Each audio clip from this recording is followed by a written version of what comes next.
Thanks for plugging in to Rethinking the Dollar. I'm excited to have today author and PhD economist Dr. Richard Ebeling, former president of the Foundation for Economic Education, as well as a current BB&T Distinguished Professor of Ethics and Free Enterprise Leadership at the Citadel, sit down with us today to discuss his latest book, Monetary Central Planning and the State. I'm sure you're going to find this to be very informative as well as educational. Click the subscribe button below for more RTD interviews as well as monetary news updates. Enjoy this conversation. Welcome to Rethinking the Dollar. It's great to be with you. Thanks for having me on. Well, I appreciate you taking time to sit down with me. I know you have to teach some classes in a couple of minutes or an hour or so I want to be respectful of your time. And when I came across you and some of the articles you actually wrote, I thought that your subject matter was very relevant to what's going on today. And then to find out that you have a book dealing with central planning, I think is very timely that, some of these things, are talked about, especially to the layperson such as myself who's trying to inform the younger generation. So I appreciate you sitting down and looking forward to diving into your work some. And so before we actually begin, I actually start off with some Rethinking the Dollar questions, of which the first one is, what comes to mind when you hear the words Rethinking the Dollar? Well, when I hear rethinking the dollar, I think immediately, what do we want the dollar to be? What do we want it to be based upon?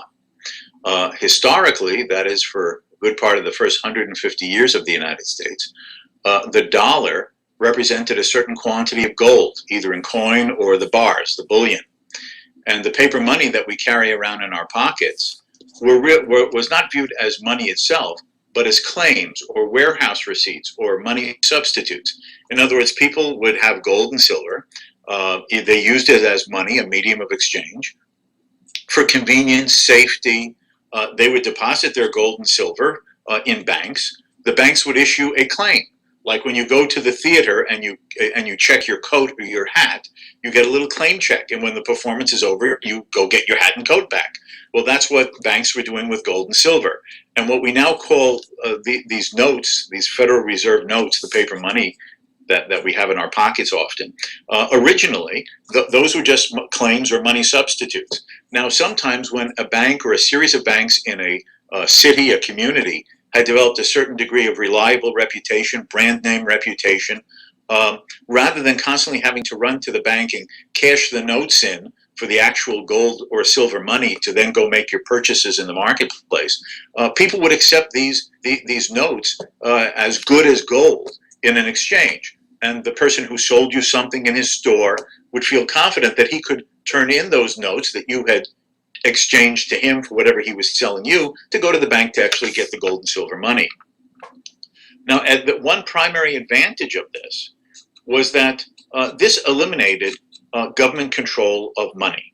The money in the economy was dependent upon the profitability and the demand for gold to be dug out of the ground, to be transported, refined, minted, and then coined into the coins or the bullion. Because in past, government had often manipulated and taken advantage of printing paper monies to their own advantage. In fact, just if I can continue with this, during the American Revolution, George Washington's army needed money to buy ammunition, uniforms, in the winter, food for the Continental Army, right? They're fighting the British. Where was this money going to come from? And there were the 13 colonies. They had declared their independence from Great Britain. They were sort of like a compact of independent, now 13 states. And they had to fund Washington's army, right? Their joint military effort against the British. The problem was that they only had so much tax revenue from the parts of the country they controlled that the British weren't continuing to control or occupy. And so what they did, they gave themselves the authority through this the committee that they called the Continental Congress to basically print up money. These were called Continental Notes. And to fund a good part of Washington's fighting of the British, they just printed huge quantities, millions of dollars of these Continental Notes, which caused a huge paper money inflation during the American Revolution. Now the Continental Congress promised people in the society, of course, when we win the revolution, now, of course, that itself was problematic, right? Here's these little dinky 13 colonies fighting the world-encompassing British Empire. Yeah, who's going to win? Right. But, don't worry. When we win, we guarantee you to pay you real gold and silver for all these paper notes that we've given you to fund Washington's army and the war. Well, we did beat the British, but the fact is, at the end of the day, when it was then the United States became the colonies became the United States, have this formal government, and to make a long story short, they basically paid people who were holding these continental notes the equivalent of 10 cents on the dollar. Wow. So people felt defrauded, Yeah. which they were. And so whenever anybody after that would advocate paper money, they would just shake their heads and say, not worth a continental, not worth a continental. So that basically meant, and in the Constitution, lawful money was defined as a certain weighted amount of gold or silver. And that was the basis of money until basically almost till the 1930s. But during the Great Depression, Franklin Roosevelt, who was then president with his New Deal programs, declared ownership and use of gold as money unlawful. Under threat of arrest, financial fine, and confiscation, every American was required to turn in their gold coin or gold bullion to the U.S. government and receive the paper Federal Reserve notes as in an exchange. Of course, you could have collector's coins. Dentists would need gold for fillings or wedding rings, that type. But anything that was like a monetary use, that was now illegal under threat of arrest and imprisonment. Right. And that has been the basis of our monetary system ever since. We just have paper money. So how much paper money is in the economy? It's decided by a little central planning committee. They're called the Board of Governors in the Federal Reserve, the American Central Bank. And they decide how much money we should have. And through influencing the supply of money, therefore what the value or price of money will be in the economy, they pump the money into the economy through the banking system. That obviously influences the amount of money banks to have available to lend. Therefore, they manipulate the rates of interest, the cost of borrowing and lending money. And that basically set up these waves that we've seen of booms and busts, inflations and recessions, and the business cycle.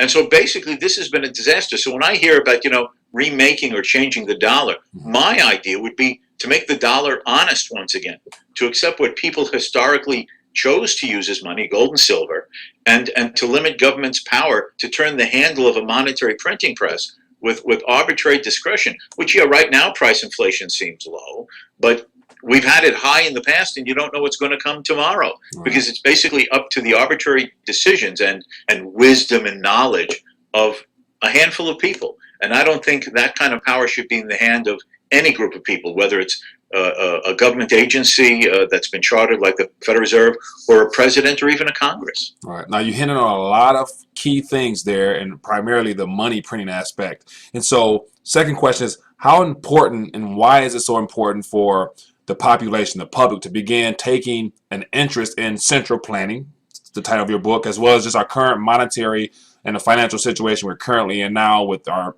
huge debt and all the things that's going on now? Why is it important for the average layperson, especially the younger generation? Well, let me just give one example. The Federal Reserve says that its purpose right now is not to create runaway high price inflation, but they view an optimal, a desirable economic policy goal to be to set price inflation at 2% a year. Now, 2% a year doesn't seem very much. Well, what cost $100 this year will cost $102 next year. Well, that's a little bit more, but it's not going to be like breaking the bank for most people. Mm-hmm. But let's suppose that they followed that goal year after year as their target. Well, you have a basket of goods that cost $100 this year, and they're going to set a target for prices to be 2% higher a year from now. That means $102 a year from now. But then they want price inflation to be 2% higher than that a year after that. So that's 2% of $102, and then 2% of even that more and that more. So the bottom line is, just in terms sort of a compounding effect, you have a seemingly moderate or low price inflation of annually of 2%. That means that in less than 20 years, the value of every dollar in our pocket would then be only worth the equivalent of 50 cents today. In other words, the purchasing power of money would be cut in half just with a little measly 2% price inflation over 20 years. Well, 20 years sounds like a long time, but if you're not a toddler, 20 years goes by pretty quick, and many of us have lived through 20 years of our life. Right. And that affects the value of our income. That affects the value of our savings, our planning for the future. And so now the problem is that there arise also political influences on the central bank, the Federal Reserve, not just in the United States, but in Europe, in Japan, in England. Every country has a central bank. And there's always political pressure on those who have this handle of printing money, for example, to cover government budget deficits. Government spends more than it takes in. It's not unique to the United States. But for example, this fiscal year that just ended, the federal government runs on a fiscal year from October 1 to September 30th. So the 2015 fiscal year of the federal government that ended on September 30th ended with a budget deficit of almost $500 billion. To be precise, about 450 trillion, not trillion, Billion. $450 billion. But that's almost $500 billion. Now, that's basically what happened is that in a rather indirect way that the Federal Reserve does this, it's sort of like the little institutional gimmicks and techniques, they basically increased the money supply by even more than that. And they ended up basically just printing money to cover what the government wanted to spend above what they collected in taxes. And that's a dangerous element. The result of it can be huge, massive price inflations. Let me give quickly some historical examples. The American Civil War of the 1860s, both the North, right, Lincoln's side of the Civil War, and the South, right, the Confederacy, Jefferson Davis's side of the Civil War. They both resorted to printing money to cover their respective war expenses. And there's huge price inflation in both the Union side and in the Confederate side that destroyed a huge amount of wealth, confiscated people's value of their purchasing power of their savings. Another instance of this was the great German inflation in the early 1920s, where in fact the German mark became, in a matter of 3 or 4 years, virtually worthless. People were using like blocks of German marks, the currency of that time, and they would throw it into stoves to keep themselves warm in winter because that was cheaper than buying wood or coal. Yeah. Maybe some people watching this remember in a history book or like a documentary on TV where they've seen a thing about the German inflation, where a person would be pushing a wheelbarrow full of German marks. And there's a story, true, that this fellow stopped in front of a bakery store, grabbed an armful of these German marks, went in to buy one loaf of bread with an armful of these German marks. When he came out, on the pavement were all the German marks. Someone had stolen the wheelbarrow. The wheelbarrow was more valuable than tens of millions of these German marks. Yeah, I've heard that story. and more recently, in the last 10 years, one of the most catastrophic price inflations has been in the African country of Zimbabwe. In fact, that in terms of modern history, that I think if it's not the worst inflation, it's got to be among the top 2 or 3, where virtually the Zimbabwean paper currency was totally destroyed by the Mugabe government there, all to fund its expenses and to promise goodies to people and to bribe people for that government to stay into power. These can have huge detrimental effects, and you see this at different historical times. Right, that is true. Now let's dive into your book a little bit. Couple-part question here. I guess what made you decide to write your book, The Monetary Central Planning and the State, at this point? And what's some of the things that, why are you focusing on central banking or central planning, rather? I'm sorry. Well, this is a project that I had started quite a while back. I had published parts of it as a series of articles quite a number of years ago. But I was thinking about it, and then the president of the Future Freedom Foundation, Jacob Hornberger, who is the president of the foundation, he came to me with the idea of that they were going to do a series of e-books, electronic books, digital books that you could buy on Amazon. It can be done easily, relatively quickly, and very inexpensively, right. Therefore to reach a wide audience. And so I went through it, did some revisions, changes, updated it, gave an overview of the most recent events in my introduction, sort of interpreting the recent recession in particular, because I think that this is a problem facing us. Now, why monetary central planning? Because for the last 100 years, one of the primary goals of many activist policy proposers whether it be on the left or on the right politically, has been the idea that government should have a greater hand of controlling, planning, and directing the affairs of society, both social and economic. We can think of the extreme versions of it. Communist central planning in Soviet Russia, or the planning that they had in Mussolini's fascist Italy, or in Hitler's Nazi Germany. And in this case, it's worth remembering that Nazi was just an abbreviated version of what was the official name of Hitler's party, the National Socialist Workers' Party. It was their version of National Socialism. Mm-hmm. And all of this worked on the assumption that government should, in a top-down fashion, command, control, and direct what got produced, how it got produced, where it got produced, in what quantities, at what prices it sold, and what jobs could people have. In other words, everybody just became either a direct or indirect government employee. Your life and fate was in the hands of the government. Now, these planning methods, these central planning methods, have all turned out to be disasters. If I can just use quickly some personal examples. I was doing consulting work on market reform and privatization in the last years of the Soviet Union in the early 1990s. I was traveling to the Soviet Union a lot. They were making their changes, trying to move away from ironclad socialism and central planning. So how do you privatize industry? How do you privatize government collective farms? How do you set up markets? But I had a chance to see what socialism in practice was like. Mm-hmm.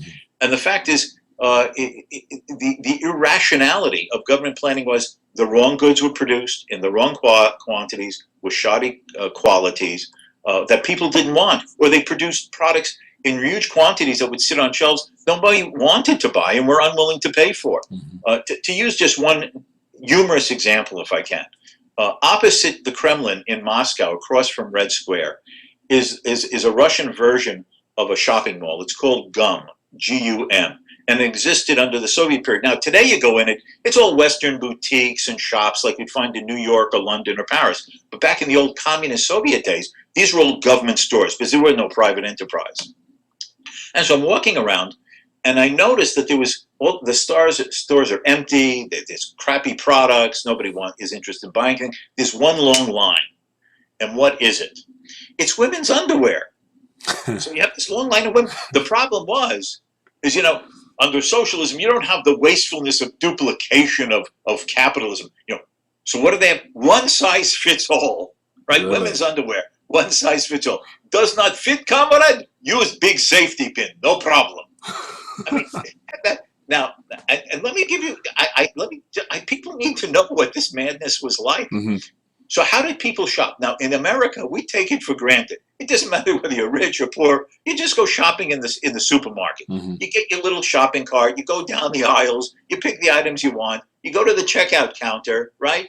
And you pay for what you want. And usually, since they're interested in getting your business and they don't want you to go to a different supermarket, if the lines get too long, they start opening other lines, right? So your wait time to get to the checkout counter is in some way minimized, right? We all experience this. Right. No, quite different in the old Soviet Union, in people's communism. You go to the people's bread store. See, it's a government-owned bread store. It's like going to the post office for bread. Right. Well, first, comrade, you go on a long line. This line is to go to counter and tell woman behind counter what you want. One pumpernickel, one rye bread, assuming they have it. Now she gives a little ticket. And you go to a second line and you wait and you wait. Get to front of the line. This is where you pay. Okay? Now you have your receipt. Guess where you go? Third line, comrade. And you wait to pick up bread. Assuming now by the time you go through this little thing, any bread left. Now, man does not live by bread alone. Mm-hmm. You make me want some cheese and butter to go along with the bread. Now go to people's dairy store. Not necessarily next door. Have to walk with package in middle of winter in snowstorm. You get to the people's dairy store. Guess what? Line 2, line 3. To buy your milk, dairy products. Really? Eat meat. And again, the same process. This is how they manage the economy. So through central planning. This they considered rational, reasonable for the people. It was a disaster. Mm-hmm. Why is our system different? Because we accept that people are out for profit. It's self-interest. How can I make a buck? By making people wait online and irritating them, or by trying to have things arranged easily and conveniently so they can find what they're looking for, either on their own or with the help of one of the salespeople, and to get out of the store to minimize, irritate, and to save them time. That's the advantage of markets, Right. as opposed to the stupid, crazy central planning. Right. Now, in your book, you cover a lot of schools of thought. You've mentioned Keynes, von Mises, Hayek, and Friedman and Rothbard. Now, give us some of those schools of thoughts and how the whole idea of central planning and where we're at now and how we arrived at this point originated from some of those schools of thoughts and what will be good for the future, in your opinion. Okay. Let me start with the Austrian economists, the two leading members of which in the 20th century were Ludwig von Mises and Friedrich Hayek. Friedrich Hayek was particularly a well-known international economist. He received the Nobel Prize in economics in 1974. Now, what the Austrians argued, particularly Hayek, just to emphasize him in this instance, is that he argued that central planning could never work. Because matching the division of labor, we all understand the division of labor. There's the butcher, there's the baker, there's the candlestick maker. People have different knowledge. There's the butcher's knowledge, how to cut up meat, the baker, how to make a loaf of bread, and so on. But he said that it's more subtle than that. There's many different types of knowledge in society. For instance, there's textbook knowledge. That's what you learn as a student in school. You memorize, you read a lot of stuff. It's like the textbook knowledge the doctor learns or the lawyer learns. Now, those are crucial forms of knowledge, but that's not the only kind of knowledge. There's also the knowledge of what he called the knowledge of localized time and place. It's the kind of knowledge that you get out of school, high school, college, whatever, and you get your first job, right? You're the new guy. You don't know anything. How do you interact with your fellow employees? How are things done on the assembly line? Who knows what job? What are the nuances of the machines you have to deal with? How do you know what the customers want? Customers are different. How do you know what your competitors are doing? This is all the sort of like little picky, specific knowledge you only learn interacting with others in a particular corner of the society, which each person has different knowledge because there are different places in the world. And then there's a third kind of knowledge he called tacit or inarticulate knowledge. And this is the knowledge that you know how to do something, but it would be very, very difficult to put into words or a written form. I think most viewers here know how to ride a bike. You know how to ride a bicycle. I do. Did you learn to ride a bike by your parents giving you a manual saying, here's the manual to learn how to ride a bike. Read the manual, go play out in the traffic. No. Right. Your parents helped you, a sibling, a friend. And the first time you did it yourself, you fell down, right? Mm-hmm. You had to learn how to balance yourself, how to turn the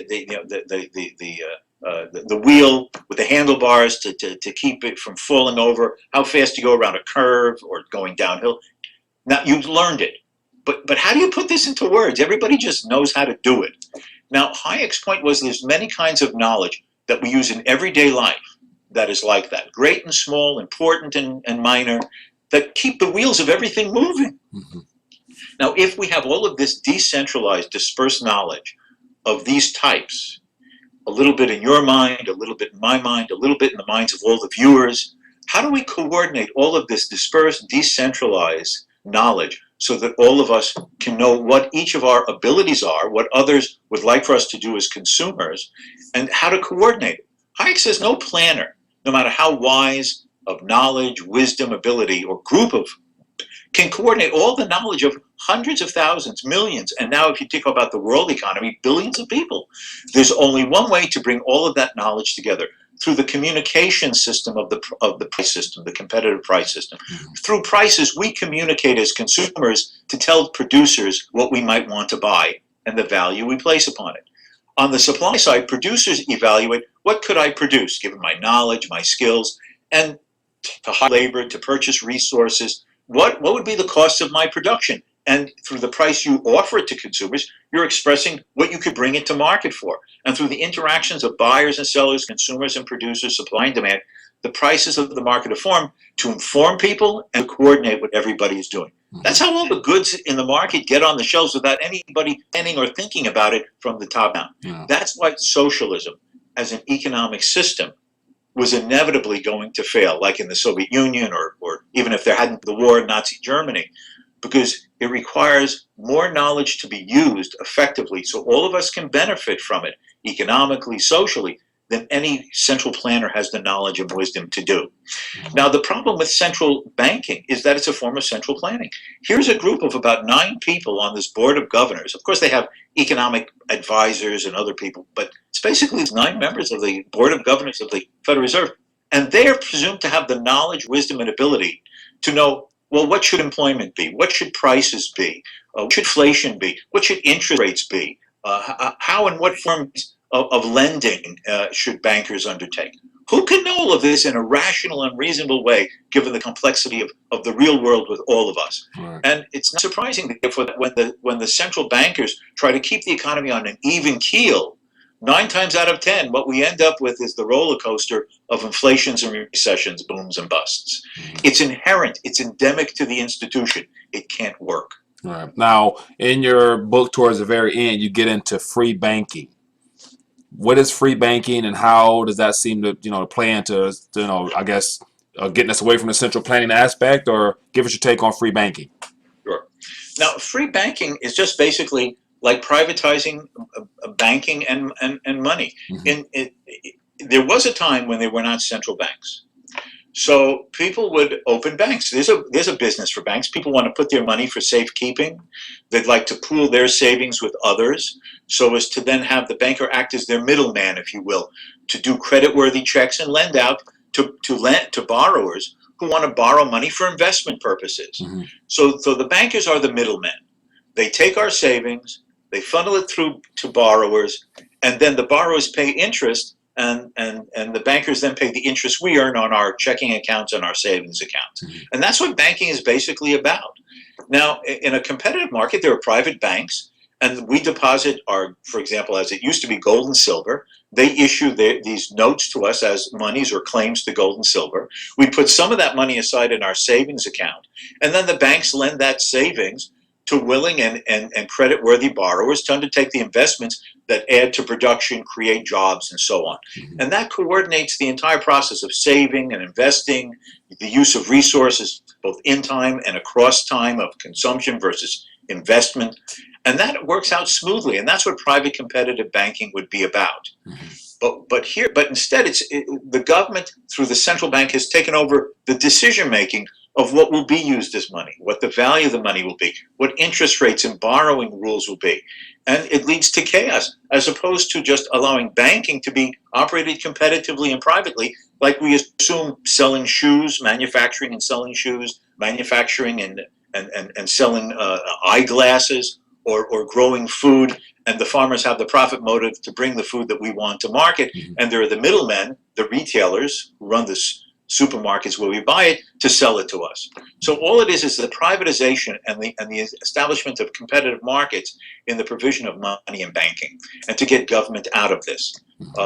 In fact, central banking is one of the last vestiges of that disastrous central planning of the last century. And if we're ever to have a really true and free society, in my humble opinion, a part of that will have to be moving towards the denationalization, the privatization of money creation and government-controlled banking to a private competitive banking system. The corruption, the manipulations that people are rightly concerned about would not be there, or certainly there's always criminal activities, there's always con men. I mean, that's human nature. But the systematic occurrence of it would be less frequent and less likely, because those who want to sort of play the system couldn't rely upon using the government to sort of be their partner in all of these manipulations. Right. Fair enough. Now, let's get into some of the global economic situations going on. And this channel here being Rethinking the Dollar, I want to get your thought on the future status of the dollar as a reserve currency, especially dealing with all the introduction of the foreign institutions such as the BRICS Development Bank, the AIIB, things like that. What do you see the role of the dollar being in our global economy today and in the days ahead? Well, of course, the primary reason why the dollar became the world reserve currency, in other words, everybody tends to use dollars in international transactions. Many internationally traded commodities are denominated and bought and sold in dollars, such as crude oil on the world market. That came through a peculiar situation, and that was out of the Second World War, we were the only major economy that had not faced financial as well as physical destruction. Again, viewers have seen newsreels or pictures and books. Europe was just flattened because of World War II in Japan. So America, the war wasn't fought on our territory. We fought on other parts of the world, but we weren't bombed, we weren't occupied, our infrastructure wasn't destroyed. So we came out of the war as this sort of industrial and manufacturing global superpower. And it was sort of unnatural, if you will, lopsided. And so that unnatural lopsidedness of big America and little world in terms of industry and manufacturing and everything else began to change in the post-war period. In the 1950s and 1960s, Europe and Japan recovered. They became industrial and manufacturing and production centers again once they reconstructed from war damage. And that continued, but then beginning in the 1980s and 1990s, with the movement away in third world countries, such as Asia and Africa and Latin America, from fully socialist models towards not free markets, but freer markets, more competitive markets. And then, of course, in the 1990s, the collapse of communism in the Soviet Union and the Eastern European countries, and the reforms introduced into communist China, you now have industrialization, and what's most important, the escape from poverty worldwide. We're on the threshold of something that mankind has always hoped for, but has never had the opportunity to see, and that is the end of poverty. It doesn't mean that there won't be people who are more financially well off, people who are less financially well off, but I'm talking like those images that we see on those charity commercials on TV with the emaciated kid in Latin America or Africa with with the flies all over their face. They haven't eaten in 4 weeks, and give 30 cents a month, and you'll feed this kid for life. Those. I don't mean to be sarcastic, Right. but you see those images of terrible poverty in the world. It is possible that if these economic trends continue throughout this century that we see, literally hundreds of millions of people escaping from poverty in China, in India, and now in other parts of the world. By the end of the 21st century, or certainly in the early part of the next century, the 22nd century, we may be able to say as mankind that poverty and that despicable starvation subsistence level may be gone. Now that's transformative for the human race everywhere. It's transformative. Now that means that other countries are going to develop, become industrial, become economic powerhouses in different regions of the world, and America may still be a significant world economic as well as political power, but it will be one among equals. Okay, there'll be other countries that have sound and solid economies, sound and solid currencies, and our currency will just be one significant one among many others. Now, to the extent that America loses its #1 position as a world currency, will be greatly dependent upon what the U.S. government itself does. It can do things to make the dollar strong and attractive, both to hold for exchange purposes as well as to invest in the U.S. economy, or they can weaken and destroy the dollar through monetary manipulation and inflation. And if they choose that route, they will diminish America's role in the global, the dollar's role in the global economy faster and to a greater extent than would have to occur. Right. Now, with everything going on, as far as the Federal Reserve and this whole interest rate hike, will they do it, will they not do it? Do you think they will be able to raise rates again to kind of stabilize the things, or will it always be a situation where they have to keep them low? Or what's your take on that, and how will that affect the dollar? Well, the thing is that the media and the financial markets have been mesmerized, focusing on every report and then reading every nuanced word by a member of these board of governors, including the chairman of the Federal Reserve Board, Janet Yellen. Are they going to raise interest rates? Are they going to keep interest rates low? What are they? The question is, what the hell is the Federal Reserve doing setting interest rates? Interest rates are a price. And as I tried to explain a few minutes ago, they're the price that balances, equalizes, brings into coordination the decision of us as income earners to save part of our income with those who want to borrow it. Like the supply and demand for hats gets balanced, or the supply and demand of shoes or bananas gets balanced. That's what prices are meant to do, bring markets in balance. And the interest rate is the balancing rod of savings and investment, and to see that resource uses are balanced that way, that they don't get distorted or thrown out of whack. Now, when the Federal Reserve manipulates interest rates, they're basically setting up price controls. That's like setting the price too low. If the price is too low, there's a lot of people who want something and too few people who are willing to produce it because they don't find it as profitable. So all of this interest rate manipulation is preventing from interest rates to do their job, to see that savings are matched with investment to keep the economy on an even keel so investment can occur in a wisely and profitable way that is not found later on to be mismatches that bring about a recession. And so the question is, what the Federal Reserve shouldn't be in the interest rate business, whether they raise it, whether they keep it low. Either way, how do they know what interest rate should be? Any more than anybody knows what the price of a toothbrush should be, other than allowing the producers of toothbrushes to interact with people who want to brush their teeth and want to buy the toothbrush. Right. Well, Dr. Richard Ebeling, I appreciate you taking time to sit down with us and to give us your take on the economy as well as your book, Monetary Central Planning and the State. Can you give the audience a way to, I guess, follow your work as well as to get a copy of your book? And I'll also put a link down below for them to visit the even little ebook store there. But give us some information how people can follow your work and stay in tune with what you're doing. Yes, thank you very much. I write a weekly column that appears on a news and commentary website called Epic Times. That's one word, epictimes.com. And if you scroll down on the right of their homepage, you'll see a rogues gallery of pictures of their contributors, and you'll see my face. Click on that, and you will go to an archive of all of my articles, including the most recent ones that I said comes out every Monday morning. Also, my articles are reprinted every week on the website of the Future Freedom Foundation, fff.org, which has brought this book out of mine in the ebook format.